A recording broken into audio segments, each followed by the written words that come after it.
Today's episode is brought to you by Beam. Transform your sleep with Beam's Dream. It's the secret behind 15 million nights of improved sleep, and that's a lot of nights of improved sleep. You fall asleep faster, you stay asleep longer, and you wake up refreshed. Who doesn't want that? Come on.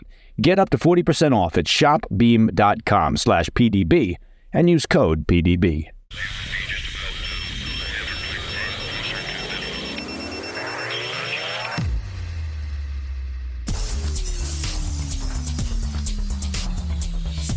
It's Monday, 29 April. Welcome to the President's Daily Brief. I'm Mike Baker, your eyes and ears on the world stage. Let's get briefed. With the offensive in Rafah looming, Israel is offering Hamas one last chance to reach a hostage deal. We'll examine the last-ditch effort by officials to come to a truce before Israel launches its long-delayed assault. Later in the show, as the armed forces of Ukraine continue to feel the full weight of the Russian offensive, the Pentagon has announced its largest ever military aid package. It's approximately $6 billion to purchase military hardware directly from American defense companies. Plus, a U.S. intelligence assessment is casting doubt on reports that Russian President Vladimir Putin directly ordered the death of opposition leader Alexei Navalny. And it's an assessment that's being disputed by, of all folks, Kremlin leaders. Now, whether or not Putin issued instructions at a specific time to terminate Navalny, the only assessment that matters is that, without a doubt, Navalny is dead because of Putin. And in today's Back of the Brief, we'll bring you the latest developments from the anti-Israel protests. Over 200 individuals have been arrested on college campuses nationwide this past weekend. But first, today's PDB Spotlight. With preparations completed for the Israeli Defense Forces' long-awaited offensive in southern Gaza, Israeli officials are offering Hamas one last chance to reach a hostage deal before launching an operation into Rafah. According to Israeli officials, a delegation of Egyptian intelligence officials visited Israel on Friday and conducted talks with representatives of the Shin Bet, IDF, and Mossad about the potential hostage deal. Axios reports that the proposal currently on the table would see the release of 40 hostages in return for 6 weeks of ceasefire and the release of roughly 900 Palestinian prisoners. The 40 hostages include women and female soldiers, men over the age of 50, and male hostages in poor medical condition who would be released on humanitarian grounds. While we've been down this road a number of times before, there does appear to be some optimism, at least on the Israeli side. A senior Israeli official told the Hebrew media that the talks were, quote, very good, focused, held in good spirits, and progressed in all parameters, end quote. Israeli officials also reportedly told the Egyptian delegation that they are serious about preparations for the operation in Rafah, and that they will not let Hamas, quote, drag its feet this time around. Hamas is pushing back, claiming once again that it doesn't have enough hostages that fit Israel's criteria. While Israel is demanding 40 humanitarian hostages, the terror group says there are only about 20. Secretary of State Antony Blinken is scheduled to visit the region this week to take part in the ongoing efforts. Now, the impending Rafah operation is being used as pressure against Hamas, but the terror group has been applying its own form of pressure over the past week, with the release of several proof-of-life videos. The first was released on Wednesday and featured 24-year-old Israeli-American Hersh Goldberg-Polin. He was captured more than 200 days ago at this point at the Nova Music Festival.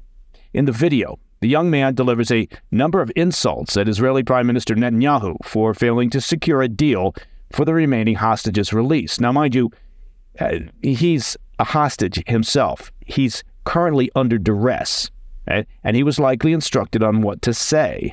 In addition, Goldberg-Polin is missing his left hand now due to an injury he sustained either during his capture or his captivity.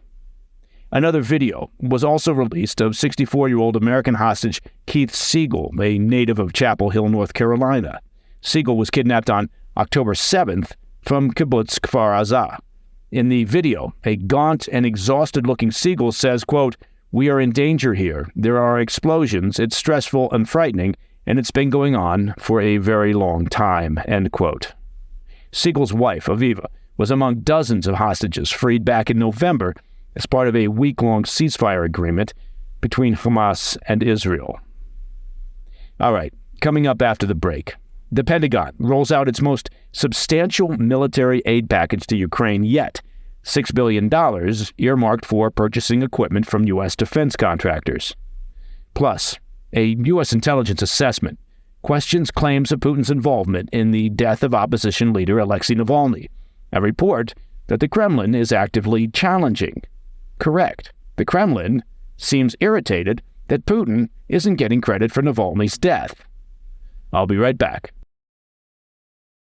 Welcome back. The windfall appears to be continuing for Ukraine.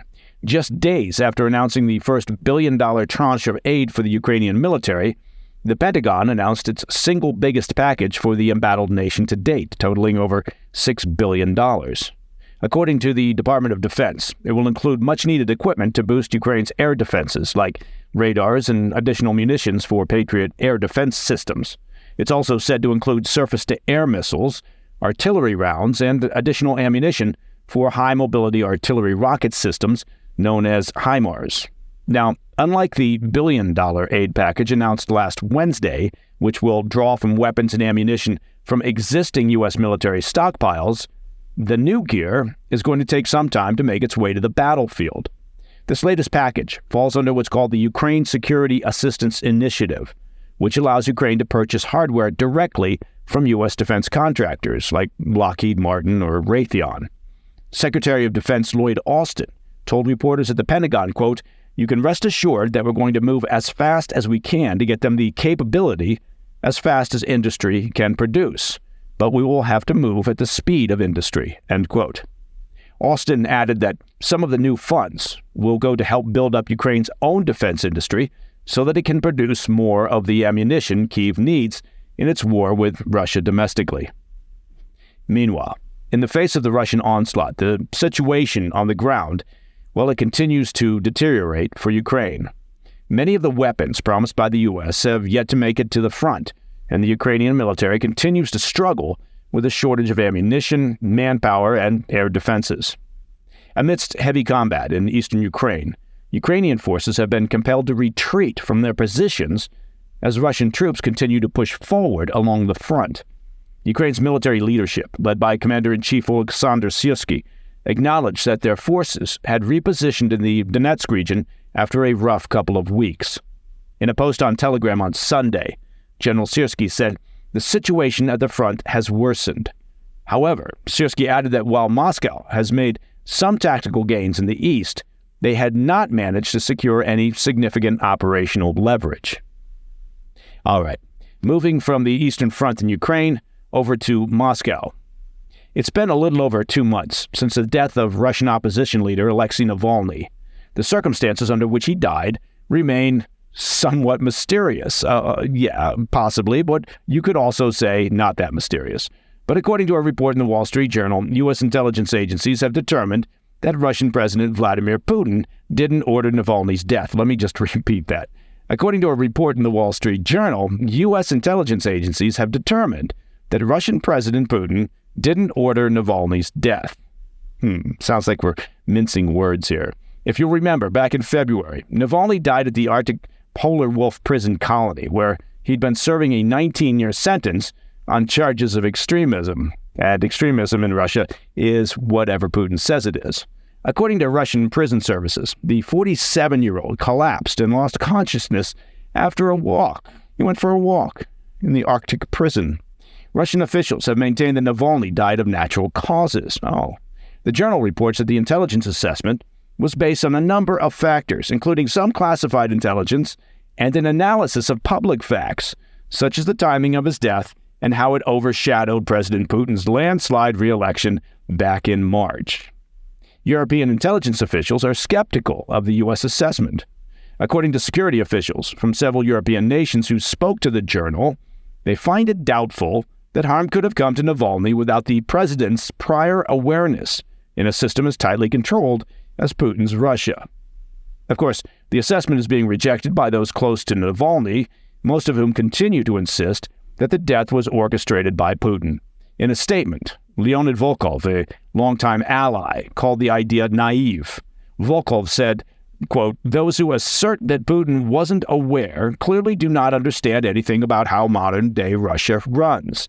The idea of Putin not being informed and not approving the killing of Navalny is ridiculous," end quote.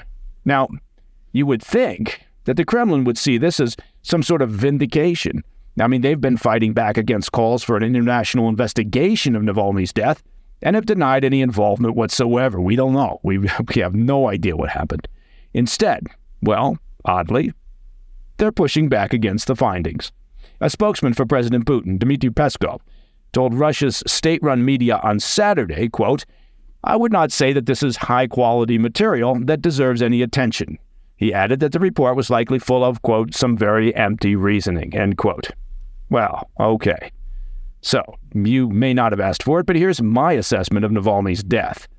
Putin is responsible. Now, whether he issued instructions to have him terminated at that particular time or not, Putin wanted him to go away. He wanted him silenced. That's a statement of the obvious. Now, it doesn't matter whether Putin called the Polar Wolf prison warden in February and said, "Kill him now." Navalny is dead because of Putin. So anything else is simply wordsmithing.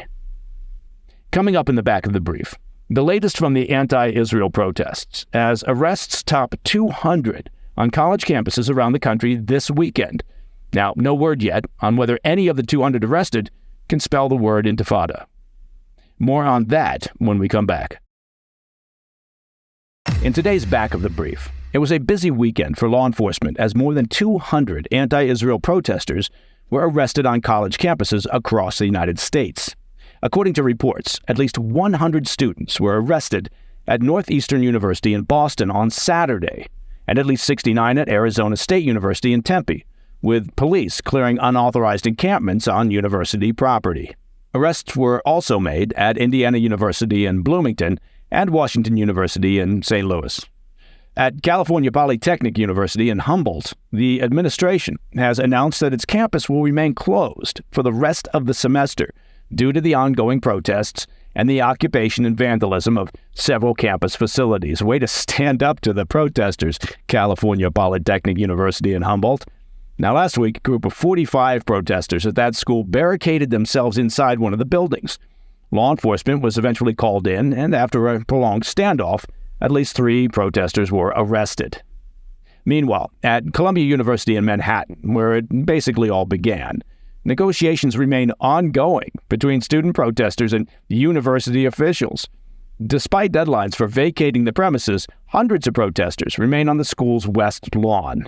Many students said that they will not leave the lawn until the school complies with demands to cut ties with Israeli-linked companies. Hundreds of pro-Israel counter-protesters have also gathered around Columbia University in an effort to show support for the school's Jewish students. Now, in some positive news, Columbia University has announced that it has banned at least one student protest leader from campus. Well, way to show some cojones, Columbia University. According to a spokesman for the school, Kamani James, a junior at Columbia and a self-described spokesperson for the pro-Palestinian encampment there. That's going to look good in your CV, Kamani.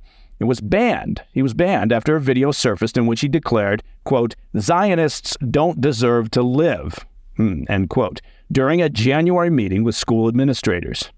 School administrators then probably spent some time debating whether saying Zionists don't deserve to live contradicts Columbia's code of conduct.